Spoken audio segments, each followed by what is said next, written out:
Hey creative people, welcome to Kumar production.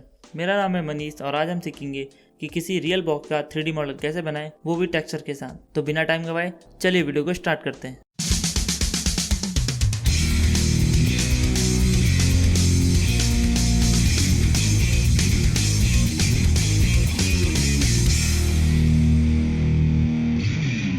So guys, आज का tutorial हम ब्लेंडर में करेंगे, जो कि एक फ्री ओपन सोर्स सॉफ्टवेयर है। अगर आप इसे डाउनलोड करना चाहते हैं तो आपको लिंक डिस्क्रिप्शन बॉक्स में मिल जाएगी। तो गाइज, ट्यूटोरियल स्टार्ट करने से पहले आप हमारे क्वेश्चन का आंसर दीजिए कि इस क्लिप में कितने बॉक्सेस रियल हैं और वो कौन कौन से हैं। तो आप इसका आंसर हमें कमेंट बॉक्स के जरिए दे सकते हैं और इसका आंसर जानने के लिए हमारे साथ वीडियो के एंड तक बने रहें। सो गाइज, 3D बॉक्स बनाने के लिए सबसे पहले हम अपने बॉक्स की 3 फोटो खींच लेंगे। सबसे पहले अपने ऑब्जेक्ट को ऐसे रखिए जिसमें इसके 3 फेसेस दिख रहे हो और एक फोटो क्लिक कर लीजिए। अब इसको 180 डिग्री रोटेट कीजिए जैसा कि आप वीडियो पे देख पा रहे हैं और बचे हुए 2 फेसेस की फोटो भी क्लिक कर लीजिए। अब इसका एक फेस बचा है जो कि बॉटम फेस है। अब इसको रोटेट कीजिए और बॉटम फेस को ऊपर ले आइए और इसकी एक और फोटो को क्लिक कर लीजिए।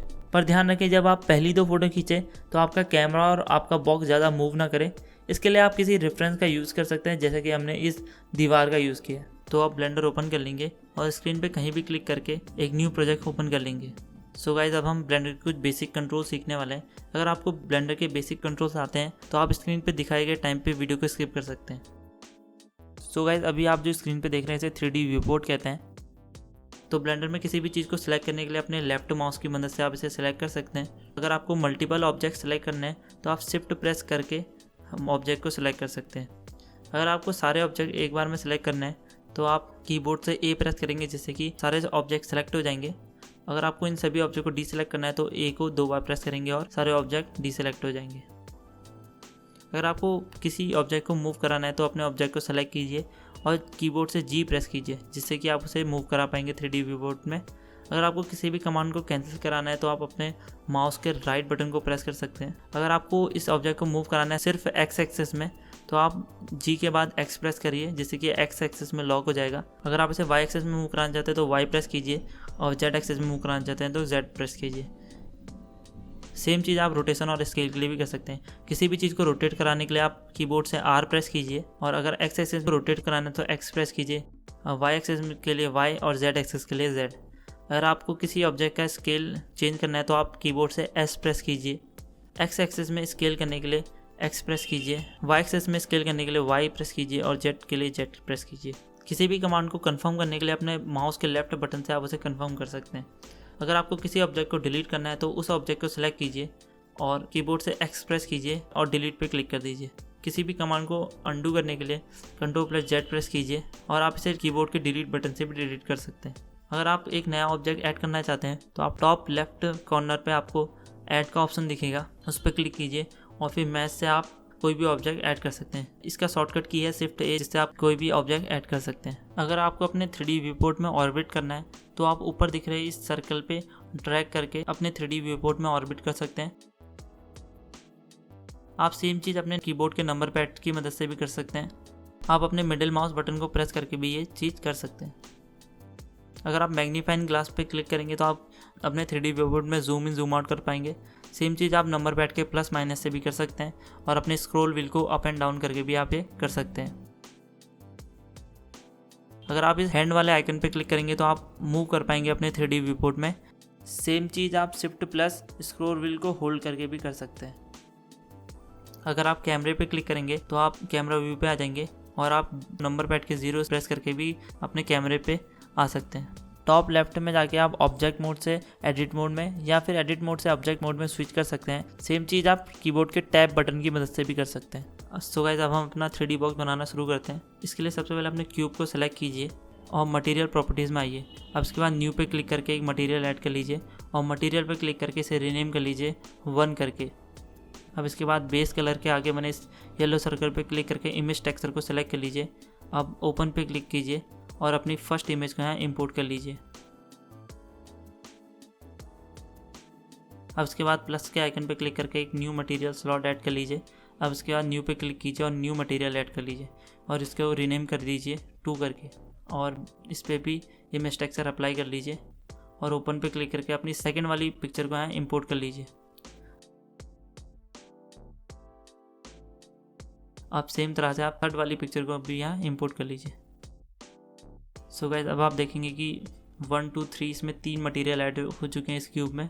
अगर हम सॉलिड से रेंडर्ड पे जाएंगे तो आप देखेंगे कि हमारा जो टेक्सचर है वो सही से नहीं अप्लाई हुआ है। तो इसके लिए हम लेआउट वर्क स्पेस से यूवी एडिटिंग वर्क स्पेस पे चले जाएंगे। सो गाइस लेफ्ट साइड में हमारा यूवी एडिटिंग विंडो है और राइट साइड में हमारा 3D व्यू पोर्ट है और आप देखेंगे कि आप एडिट मोड में आ चुके हैं। सो गाइस अब मैं अपने क्यूब का शेप अपने बॉक्स के अकॉर्डिंग चेंज कर लूँगा। जैसा कि आप लेफ्ट साइड में देख सकते हैं बॉक्स की इमेज, इसके अकॉर्डिंग आप इसका शेप चेंज कर लीजिए। इसके लिए मैं इसे वाई एक्सेस में थोड़ा सा स्केल अप करूँगा। ये डायमेंशन आपके बॉक्स के अकॉर्डिंग चेंज हो सकती है। अब अपने 3D व्यू पोर्ट में ऑर्बिट करके अपना पर्सपेक्टिव अपने इमेज के पर्सपेक्टिव की तरह कर लीजिए, जैसा कि आप वीडियो में देख सकते हैं। अब इसके बाद फेस सेलेक्ट को सिलेक्ट करके शिफ्ट प्रेस करे अपने 3 फेस को सिलेक्ट कर लेंगे और उसके बाद मटेरियल पे जाएंगे, फर्स्ट मटेरियल को सिलेक्ट करेंगे और असाइन पे क्लिक कर देंगे। अब इन 3 फेज़ों में ये मटेरियल असाइन हो चुका है। तो अब आप यू प्रेस कीजिए और प्रोजेक्ट फ्रॉम यू पे क्लिक कीजिए। तो अब जो हमारे प्रोजेक्टेड फेस के जो वर्टेक्स हैं यानी जो कोने हैं उनको मैं अपनी इमेज के कोनों के साथ मैच कर लूँगा। इन कोनों को मूव करने के लिए आप कीबोर्ड से जी प्रेस कीजिए और आप इन्हें मूव कर सकते हैं।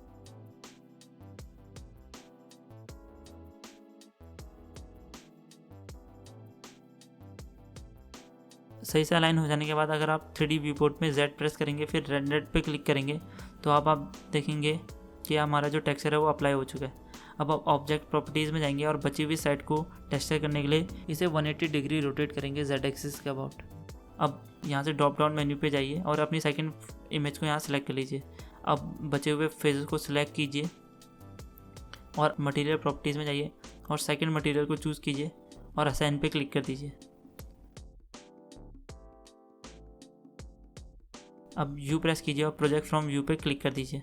अब सेम तरह से आप इन प्रोजेक्टेड फेसेस के वर्टेक्स को भी अपने इमेज के साथ अलाइन कर लीजिए। अब हमारी एक साइड बचती है जो कि है बॉटम साइड। इसके लिए Ctrl+7 प्रेस कीजिए कीबोर्ड से, जिससे कि आप बॉटम व्यू पे आ जाएंगे और अपने फेस को सेलेक्ट कीजिए और मटेरियल प्रॉपर्टीज़ में जाइए और थर्ड मटेरियल को चूज़ करके असाइन पे क्लिक कर दीजिए। अब इस ड्रॉप डाउन मेन्यू से अपनी थर्ड इमेज को यहाँ ले आइए और यहाँ यू प्रेस कीजिए और प्रोजेक्ट फ्रॉम व्यू पे क्लिक कर दीजिए। अब आप देखेंगे कि हमारा जो व्यू है वो 90 डिग्री रोटेटेड है। तो आप सारे वर्टेक्स को सिलेक्ट करने के लिए ए प्रेस कीजिए। अब इसके बाद आर प्रेस कीजिए और कीबोर्ड से 90 टाइप कीजिए, जिससे कि ये 90 डिग्री रोटेट हो जाएगा।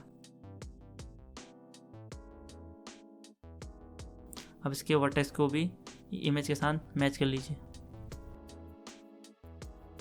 तो गाइस अब आप देखेंगे कि हमारा जो टेक्सचर है वो बिल्कुल अच्छे से अप्लाई हो चुका है। पर अगर आप देखेंगे तो ये थोड़ा डिस्टॉर्टेड है।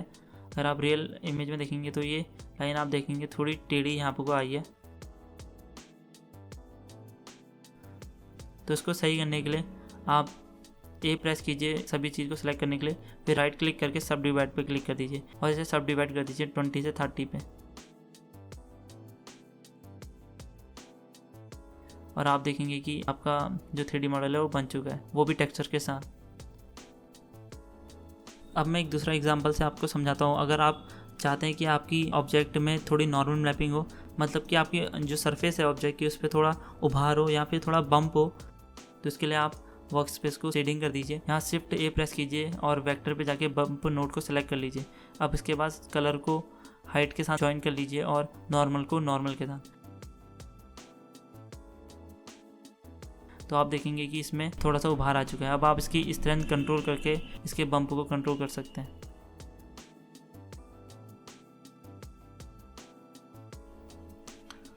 और सेम चीज़ आप सेकंड मटेरियल पे भी अप्लाई कर दीजिए।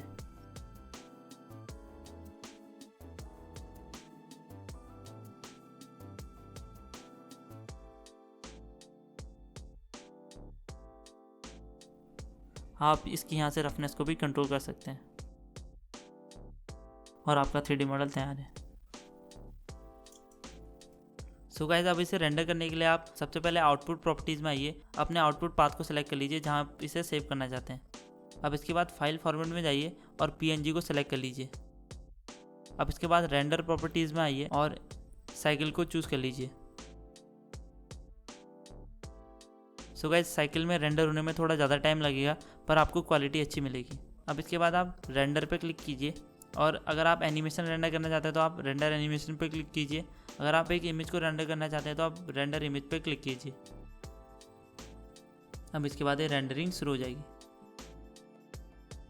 So guys thank you for watching this video. आप इस टेक्निक के साथ एक्सपेरिमेंट कीजिए और कुछ 3D मॉडल बनाइए, और आप हमें वो 3D मॉडल की पिक्चर्स DM कर सकते हैं हमारे इंस्टाग्राम पे, जिसका लिंक हमने आपको डिस्क्रिप्शन बॉक्स में दे दिया है। तो गाइज हमने आपसे वीडियो की स्टार्टिंग में एक क्वेश्चन पूछा था जिसका आंसर अब हम देंगे। तो गाइज इसमें सिर्फ एक बॉक्स रियल है जो कि है सेकंड वाला।